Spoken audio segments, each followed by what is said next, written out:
그렇지만 사실 확인이 된 이상 저는 제가 준비한 대로 시어머니와 형님에게 복수하기로 했어요. 그날은 시어머니의 생신 축하를 자연스럽게 하면서 넘어갔어요. 시어머니와 형님이 그랬던 것처럼 저 또한 자연스러운 연기를 펼쳤죠. 그래야 제가 준비한 것을 들키지 않고 적절한 때에 사용해 먹을 수 있을 테니까요. 어머니, 생신 축하드려요. 여기 제가 준비한 생신 선물이에요. 어머니가 좋아하시는 브랜드의 신발이에요. 어머니 이 브랜드 신발만 신으시잖아요. 어머 세상에. 아유 역시 우리 둘째야. 어쩜 이렇게 세심하니? 역시 너밖에 없다. 잘 신을게. 마음에 아주 딱 든다. 고마워. 어머니 좋으시겠어요? 동서는 선물을 참 잘 고르네. 어머니한테 딱이야. 아, 네. 형님 선물도 정말 좋은걸요? 그래도 칭찬 감사해요, 형님. 엄마, 생신 축하드려요. 모쪼록 건강하게 오래만 사세요. 아내가 신장 이식해주겠다고 결심해 주었으니 엄마도 오래 사실 수 있을 거예요. 그래, 오늘 이렇게 기쁘게 내 생일 축하를 할 수 있는 것도 다 둘째 덕분이다. 정말 고맙구나, 둘째야. 오늘은 수술 생각일랑 잊어버리고 즐겁게 먹고 축하하자. 저희는 아주 화기애애했어요. 하지만 실제로는 시어머니와 형님은 뒤에서 저를 향해 칼을 겨누고 있었던 것이죠. 그건 이제 저도 마찬가지였어요. 그래서 오늘은 두 사람에게 꿀리지 않을 연기로 자연스럽게 흘러보내기로 했어요. 그리고 제가 노리는 것은 수술 전날이었죠. 실은 제가 준비한 것은 형님을 통해 알게 된 것이었어요. 제가 시어머니에게 신장이식을 해주기 위해 준비를 하는 동안 형님과 시어머니는 일상에서 활력을 줄 취미를 찾았다면서 같이 나가는 날이 많았거든요. 요즘 형님이랑 어머니는 어딜 그렇게 자주 같이 나가세요? 뭐 재밌는 것이라도 찾으셨어요? 그래, 내가 요즘 몸이 힘들다 보니 인생도 힘들지 않니? 그러다 보니 자꾸 우울해지라고 하는 것 같아서 첫째가 나를 위해 취미생활을 찾아줬어. 요즘 그거 하러 둘이서 나가는 거야. 어머, 잘 됐네요. 어떤 취미인지 여쭤봐도 될까요? 별거 아니고 그냥 꽃꽂이야. 첫째가 아는 모임이 있다고 하더라. 그래서 나도 얹혀서 같이 가는 거야. 시어머니가 투석을 하며 하루하루 힘드니까 새로운 취미를 찾았다는 것이었어요. 그 취미는 꽃꽂이였는데 어느 모임에 들어가 본격적으로 하고 있다는 것이었어요. 형님이 아는 돈 많은 사람들 모임에서 하는데 매일 꽃시장에 들러 꽃도 사서 모인다고 했어요. 꽃꽂이 모임하러 나갔다가 들어올 때는 꽃꽂이 한 것을 들고 오고는 해서 시어머니가 좋은 취미를 찾고 즐거워하는 것 같아 다행이라고 생각했거든요. 형님, 정말 생각이 깊으세요. 시어머니가 힘들어하시니까 취미까지 함께 하시고. 아유, 신장 이식해주기로 한 동서만 하겠어. 내가 이런 거라도 해야지. 어머니가 즐거워하시니까 다행일 뿐이야. 그런데 어느 날 시어머니가 꽃꽂이 모임에 가기 전에 인감도장을 찾는다며 한참 집안을 뒤적거렸던 적이 있어요. 저는 궁금해서 물어봤죠. 어머니, 그 꽃꽂이 모임 가시는 거 아니에요? 인감도장은 어디에 쓰시려고요? 그랬더니 시어머니는 갑자기 제 질문에 약간 당황하면서 말씀을 하시더라고요. 아, 아니야. 내가 좀 쓸 데가 있어서 그래. 내가 이걸 어디다 뒀더라. 영 보이지를 않네. 안방 화장대 서랍장도 보셨어요? 거기에 있을지도 몰라요. 어디 보자. 그래. 여기에 있네. 덕분에 찾았다. 나 그럼 이제 다녀올게. 잘못하면 꽃꽂이 모임에 늦겠어. 네, 어머니. 조심해서 다녀오세요. 오늘도 즐거운 모임 하시고요. 결국 시어머니는 인감도장을 챙겨서 모임에 간다며 나갔어요. 저는 그냥 도장을 쓰실 때가 있나 보다 생각을 했죠. 그런데 그날 같이 모임에 갔다가 돌아온 형님이 꽃꽂이 바구니랑 가방이랑 코트를 식탁에 두고 손을 씻으러 화장실로 가더라고요. 아유, 오늘은 엄청 섬세한 꽃꽂이를 했잖아. 손이 자꾸 바들바들 떨리더라. 힘들었어. 나 손 좀 씻고 올게. 어머, 이 꽃 너무 예쁜데요? 고생하셨어요, 형님. 그래, 동서도 집에서 집안일 한다고 고생 많았어. 그런데 형님이 화장실에 간 사이 코트를 걸어주려고 들어 올렸는데 주머니에서 시어머니의 인감도장이 툭 떨어지더라고요. 저는 잘못 봤나 싶었는데 그건 분명히 시어머니의 인감도장이었어요. 형님이 화장실에서 나오자 저는 불이 나게 그 도장을 다시 코트 주머니에 집어넣고 코트를 걸어두는 척했어요. 그것을 보고 나니 무엇인가 본능적으로 이상하다는 생각이 들었어요. 그래서 형님이 돌아간 뒤 저 혼자 시댁에 남아 시어머니가 꽃꽂이 모임에 항상 들고 다니는 큰 가방을 한번 들여다보았어요. 어쩐지 꼭 확인해 봐야 할 것 같은 생각이 들더라고요. 그리고 시어머니의 가방 안에는 서류 봉투가 있었는데 그 서류 봉투 안에는 제가 생각하지도 못한 것들이 들어있었어요. 봉투를 열어보니 시댁의 아파트를 형님에게 상속한다는 내용의 서류가 있는 것이었어요. 그것도 시어머니의 인감이 찍혀서 말이에요. 그 뒷장에는 법무사에서 적어준 듯한 메모가 있었는데 내년에 법이 바뀌기 전에 상속을 해야 상속세를 아낄 수 있다는 내용이었어요. 저는 그제서야 무슨 일이 일어나고 있는지 모두 알게 되었고 온몸에 소름이 쫙 끼치고 식은땀이 흘렀어요. 시어머니와 형님은 처음부터 제 신장을 노리고 연극 무대를 꾸몄던 것이죠. 저에게 잘해주는 척하면서 꽃꽂이 모임을 간다고 하면서 둘이서 아파트 상속을 하려고 다녔던 것이었어요. 두 사람은 바뀐 것이 아니었어요. 오히려 더 악독해진 것이었죠. 어떻게 다른 사람의 신장을 노리면서 뒤에서도 몰래 본인들 이득만 챙길 수 있어요? 제 앞에서 보였던 친절함이 모두 연기였다고 생각하니까 정말로 가증스러웠어요. 저도 가만히 있을 수는 없잖아요. 저는 그 서류에 적힌 법무사 이름을 기억하고 서류를 다시 넣어두었어요. 그리고 바로 법무사로 가서 저도 시어머니와 형님처럼 연기를 했어요. 안녕하세요. 저 윤정숙 씨 며느리 되는 사람인데요. 아까 시어머니랑 형님이 방문하셨었죠? 어머님이 저한테 뭐 좀 물어보고 오라고 하셔서요. 아, 예, 맞아요. 아까 방문하셨어요. 뭐 궁금한 것이 남아있다고 하시나요? 아, 네. 저희 시어머니가 신장이식 수술을 앞두셔서 몸이 좋지 않으시거든요. 그래서 세금 관련해서 궁금한 게 있는데 저한테 물어보고 와줄 수 있냐고 하셔서요. 저는 시어머니가 저에게 시킨 것처럼 연기를 하면서 법무사에 시어머니와 형님이 와서 무엇을 했는지 확인했어요.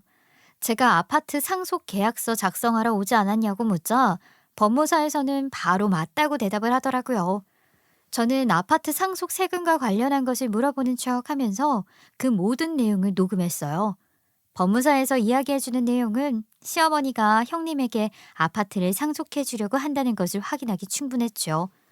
이렇게 증거마저 손에 넣었지만 시어머니와 형님이 정말로 연기까지 한 건 아니었으면 했어요. 만약에 그랬다면 정말 너무 끔찍한 사람들이기 때문이었어요. 아파트 상속은 저에게 이야기를 안 했을 뿐이고 꽃꽂이 모임도 정말 갔을지도 모를 일이잖아요. 저는 그렇게 믿고 싶었어요. 하지만 아니었어요. 그날 화장실 안에서 저는 모두 듣고 말았어요.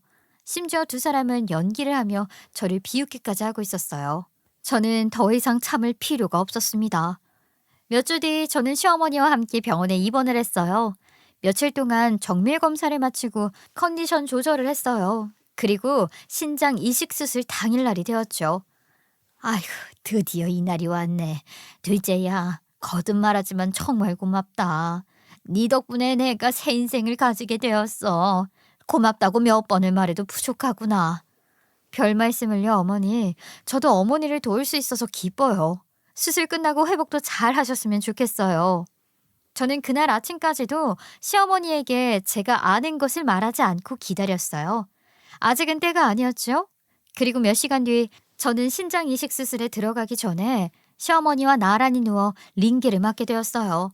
저는 시어머니가 제 곁에 누운 그 순간을 기다려왔어요. 어디에도 가지 못하고 거짓말도 못할 순간이니까요. 저는 바로 시어머니에게 말했어요. 어머니, 솔직하게 말씀하세요. 어머니 그동안 형님이랑 꽃꽂이 모임 다니신 거 아니잖아요. 저도 다 알고 있어요. 어머니가 시댁 아파트를 형님 내에 상속해 주기로 하고 계약서까지 작성한 거요. 제 말이 맞죠?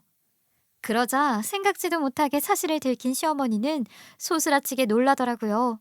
그러더니 뻔뻔하게 모른 척하면서 말하는 것이었어요. 아니야, 그게 무슨 소리야. 내가 언제 우리 아파트를 첫째 내 상속해줬다고 그러니. 자다가 봉창도 들이는 소리 안 해. 말도 안 되는 소리 말어라. 내가 해줬으면 너한테 해줬지 걔네한테 해줬겠니? 뭐 증거라도 있어? 저는 시어머니의 뻔뻔한 말을 들으며 이야기했어요. 네, 그럼요. 제가 증거도 없이 이야기할 줄 아셨나 보죠? 멍청하고 한심한 애라서요. 한참 잘못하셨네요. 그리고 저는 법무사에서 녹음한 것을 틀어주었어요. 거기에는 명백한 증거가 있었죠.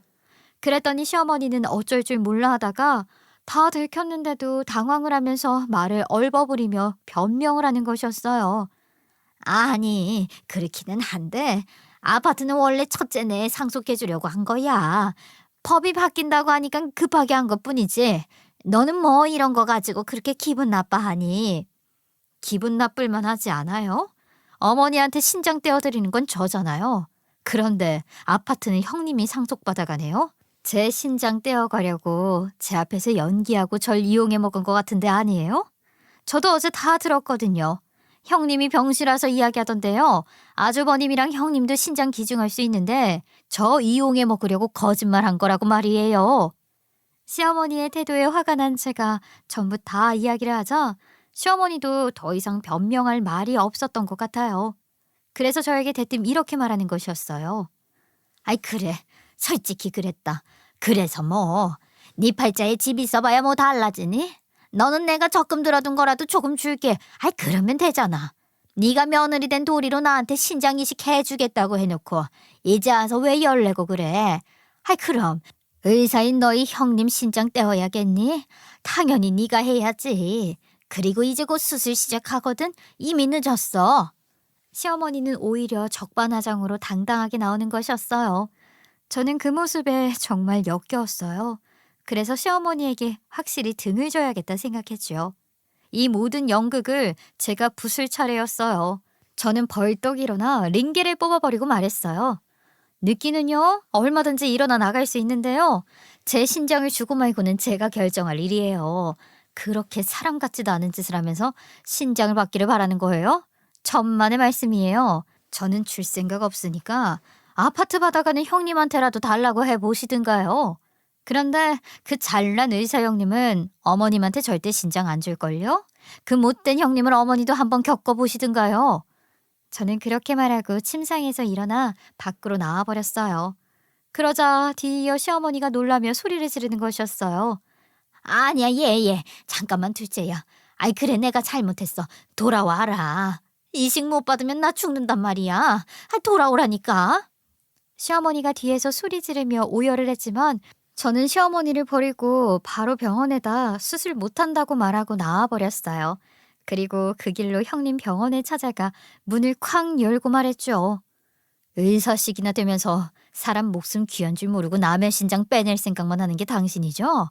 본인은 시어머니한테 아파트 상속받으면서 자기 신장은 줄 생각 전혀 없고 남의 몸을 무슨 암거래라도 하듯이 써먹으려고 하고 당신 같은 인간이 의사가 맞아요? 여기에서 의사하고 있어도 되냐고? 저는 일부러 병원이 떠나가라 고래고래 소리를 쳤어요. 그 소리에 간호사는 물론이고 환자들까지 와서 구경하게 되었어요. 모두들 무슨 일인가 싶어 웅성거렸죠. 그러자 형님은 얼굴이 파래져서는 소리쳤어요. 동서, 여기 와서 왜 이래? 그리고 내가 그런 적이 어딨어? 동서가 시어머니한테 신장 이식 해주겠다고 먼저 말한 거잖아. 제가요? 그건 아니죠. 형님이 아주버니랑 본인은 신장 이식에 적합하지 않다고 거짓말했잖아요. 할 수 있으면서도요. 그런데 그렇다 쳐요. 그럼 사람이 고마운 마음이라도 가져야 하는데 뒤에서는 시어머니한테 아파트 상속받고 있었던 거잖아요. 양심이라는 게 있냐고요, 의사라는 사람이. 아니 무슨 증거로 그런 소리를 해? 역시 동서는 이 정도밖에 안 되는 무식한 사람인가 보네. 아니 나한테 와서 다짜고짜 따지면서 누명 씌우면 되는 줄 알아?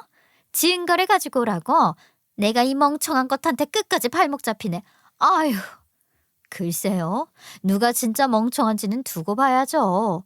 저를 속이려고 꼿꼿이 모임한다고 연기까지 했잖아요. 그 멍청한 연기가 안 들킬 줄 알았어요? 그리고 증거요? 자요.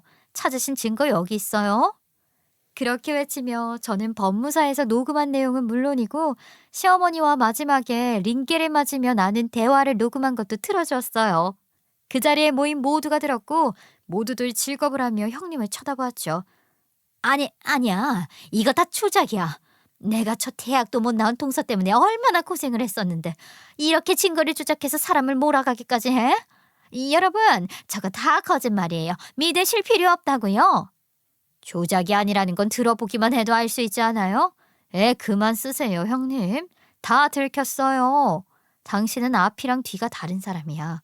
게다가 학력이니 직업이니 하는 이유로 남을 멸시하고 심지어 의사 일을 하면서 남의 몸은 귀하게 생각하지도 않는 사람이라고. 당신 같은 사람이 의사를 할 자격이나 있어요? 형님은 아니라면서 소리쳤지만 증거가 뻔히 있는 이상 아무도 그 말을 믿지 않았어요. 결국 형님은 못 참고 안색이 파래진 채 그 자리를 뛰쳐나가더라고요. 정말 쌤통이었어요. 남의 신장을 빼먹으려고 거짓말을 하고 뒤에서는 본인 이득을 챙기려고 하는 사람은 이런 결말이 어울렸지요. 그 후 저는 시댁과 연을 끊기로 했어요. 남편도 모든 이야기를 듣더니 배신감이 느껴지고 지긋지긋하면서 함께 연을 끊었어요. 그런데 얼마 뒤 시어머니가 저를 찾아왔더라고요. 둘째야, 둘째야, 내가 잘못했다. 네가 그렇게 떠난 다음에 나는 의지할 곳 없이 혼자 힘들게 살고 있어. 아유, 혼자 골골거리면서 일주일에 3번씩 투석 받으러 다니고 있고 신장이식은 대기자가 많아서 5년에서 7년은 기다려야 한대. 내가 아주 죽겠다. 네가 다시 생각 좀 바꿔서 나한테 신장이식 해줄 수는 없겠니? 어머니, 아직도 그 얘기세요? 제가 한번 해드리기로 결심했는데 그 기회를 차버린 건 어머니잖아요. 그러면서 또 이러시는 거예요? 미안해, 정말로. 내가 정말 방법이 없어서 그래. 너한테는 신장 이식 받기로 해놓고 뒤에서 첫째한테만 아파트 상속해주기로 한 거 내가 잘못했다. 그러니까 제발 나 좀 도와줘. 어? 어머니, 아직도 정말 중요한 부분을 모르시는 것 같아요. 당연히 뒤에서 형님한테 아파트 상속하려고 한 것도 화가 나지요. 하지만 그것보다 배신감 느끼도록 한 건 어머니와 형님이 저를 속이고 우습게 보았다는 점이에요. 꽃꽂이 모임 다닌다고 연기까지 하면서 제가 멍청해서 이용해 먹기 쉽다고 한 게 어머니잖아요. 그런 생각을 하는 분이라는 걸 알게 된 이상 어떻게 제가 어머니를 순수한 마음으로 도울 수 있겠어요? 또 이용해 먹고 있는 걸지도 모르는데. 아니야, 아니야. 정말 아니야. 이제는 내가 그런 생각 조금도 안 할게. 내가 정말 인면수심이었다. 정말 잘못했어. 그리고 네 말이 맞았어. 첫째는 나한테 신장이식은 절대 해줄 생각이 없다더라. 신장이식 적합성 검사도 적합하다고 나왔는데 말이야. 첫째가 나한테까지 거짓말을 했거든. 신장이식 적합성 검사에서 탈락했다고. 그런데도 나는 첫째 말만 믿고 아파트까지 상속해 주려고 했으니 내가 뒤늦게 깨달았어. 너밖에 없다, 나한테는. 참나, 이제 와서 이러셔도 늦었다니까요. 그렇게 제가 뭐라고 했어요? 형님은 절대로 신장이식 안 해줄 거라고 했죠? 어머니도 이제 아셨나 보네요. 그래, 내가 그래서 첫째랑은 이제 연락도 안 한다니까. 그러니까 내 말 좀 믿어줘. 어? 둘째야, 너 아니면 나 도와줄 사람 없어. 그래도 저는 이제 도와드리고 싶지 않아요. 어머님 인생은 어머님이 책임지세요. 저한테 와서 이러지 마시고요. 아시겠죠? 저는 시어머니를 냉정하게 쳐냈어요. 제가 며느리 된 도리를 생각하며 신장 이식마저 해드리려고 했는데 뒤에서 저를 멍청하다며 비웃는 시어머니를 용서할 수 없겠더라고요. 그리고 형님은 끝까지 이기적이고 못난 사람이었어요.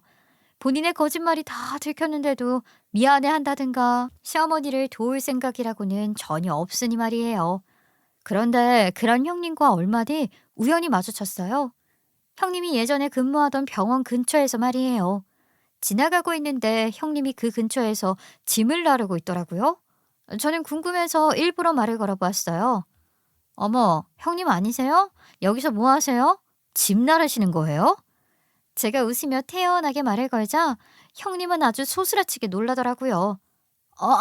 아유, 동서 왔어? 나 짐 나르는 중이야. 동서는 웬일이야? 저는 볼 일이 있어서 여기 지나가고 있었어요. 그런데 형님은 병원에서 일 안 하시고 뭐 하세요? 잘 보니까 의사 가운도 안 입으셨네. 나 이제 여기에서 일 안 해. 그래서 짐 빼고 있는 거야. 동서는 볼 일 있으면 얼른 지나가 봐. 형님은 어떻게든 저와의 대화를 피하려고 하더라고요. 그 꼴이 웃어서 웃음이 났어요.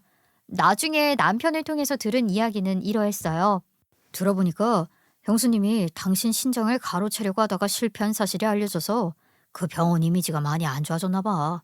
그래서 병원에서 형수님한테 권고사직을 했는데 형수님이 안 나간다면서 한참을 버텼대.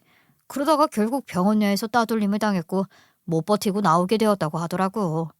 참, 그러게 본인 성격대로 됐네. 주변에 진작에 잘했으면 그런 일이 일어나도 좀 덮어줬을 텐데 얼마나 못되게 굴었으면 따돌림까지 당했겠어? 안 봐도 눈에 훤하네. 어쨌든 형수님이 그 병원에서 더 이상 일하지 못하게 되어서 퇴직을 했는데 다른 병원에도 소문이 나서 아직 일자리도 못 구하고 있다고 하더라고. 아유, 그 정도면 완전히 매장을 당한 거나 다름이 없지. 그럴 만도 하지. 난 솔직히 좀 많이 고소해. 나한테 그런 짓 하더니 아주 꼴 좋다. 그러게 말이야. 당신한테 한 짓을 듣고 나니까 정말 배신감이 느껴지더라고. 아무리 그래도 한 식구인데 어떻게 그럴 수가 있어. 우리 엄마도 똑같고 말이야. 정말 다들 인간 이하의 사람들이야. 저를 못 잡아먹어 안달이었던 형님이 어떻게 되었는지 듣고 나니까 얼마나 고소했는지 몰라요. 아기는 결국 벌을 받게 되는 것이겠죠. 그리고 그 후에도 시어머니는 종종 저를 찾아오셨어요. 저에게 아파트 지분을 넘겨주겠다. 꼭 신장이식이 아니더라도 투석으로 오가는 거라도 병수발을 도와달라며 부탁을 하셨죠. 하지만 저는 그럴 생각이 없어요. 제가 그렇게 애쓴 결과로 돌아온 것이 고작 멸시였으니까요. 그래도 식구라고 어떻게든 잘 지내보려고 노력하고 끌어안고 가려고 노력했던 세월이 진정으로 멍청했던 것 같아요. 이런 사람들은 진작에 제 인생에서 내보냈어야 했어요. 시댁과 교류를 끊고 나니 일상이 얼마나 즐거워졌는지 모르겠어요. 이제는 저를 아껴주는 남편과 가족들과 함께 좋은 추억만 쌓아가려고요. 여러분도 여러분을 너무 괴롭히는 식구가 있다면 과감히 연을 끊고 사셨으면 좋겠어요. 제 어리숙하고 바보 같았던 이야기는 여기까지입니다. 제 얼굴에 침 뱉는 짓인 걸 알면서도 이렇게 용기 내 글을 쓰게 되었는데요. 다들 저한테 정신 차리라고 따끔하게 혼내주시고 이제라도 정신 차려서 잘했다고 칭찬도 부탁드립니다. 저의 이야기 들어주셔서 감사하고요. 모두들 새해 복 많이 받으세요.